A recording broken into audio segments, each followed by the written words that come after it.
आइए देखते हैं कि यिर्मयाह बाब 17 आयत नंबर 7 में क्या कहता है।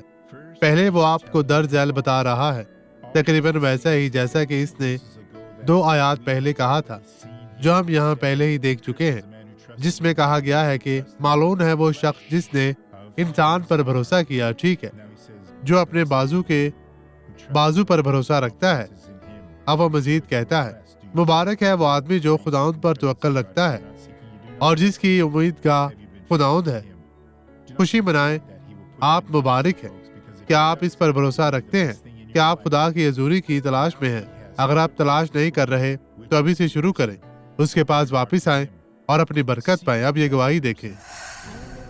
मैं सर्जरी से गुजरी और मैं बहुत तकलीफ महसूस करती रही, और जैसे ही मेरा फीमर ये बुरा टूटा, था, ये बहुत इसके मुश्किल बगैर होता चलना गया। मुश्किल था।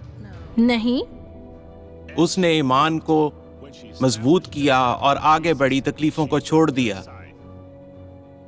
पहले मैं लाठी के बगैर नहीं चल पाती थी, लेकिन अभी बहुत आप बेहतर पहले है। कैसे चलती थी, हमें बताएं। इस तरह, ठीक है।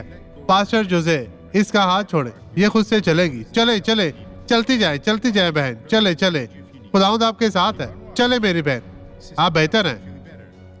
जी हाँ, कुछ आप और भी हूँ। बेहतर हो रही हैं। आगे बढ़े। यस्सु के नाम में आगे बढ़ती जाए। खुदावंद आपके साथ है। चलती जाए, कहें कि आप कर सकती हैं। खुदावंद आपके साथ है।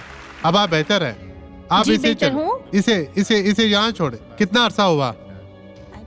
जी, मुझे ऐसा लगता है, मुझे याद है कि 2 साल। 2-2.5 साल। अब मैं दुआ करूंगा, बाप, इन तमाम लोगों पर रहम और फजल कर। मैं इन लोगों को तेरे पाक लहू में छुपाता हूँ। इन्हें छू पाक साफ और मसा कर, और हर तरह की बदी से इन्हें महफूज रख। इन्हें बरकत दे, और मैं यस्सु के नाम में हर तरह की बदी को झिड़कता हूँ। यस्सु के नाम में, आमीन।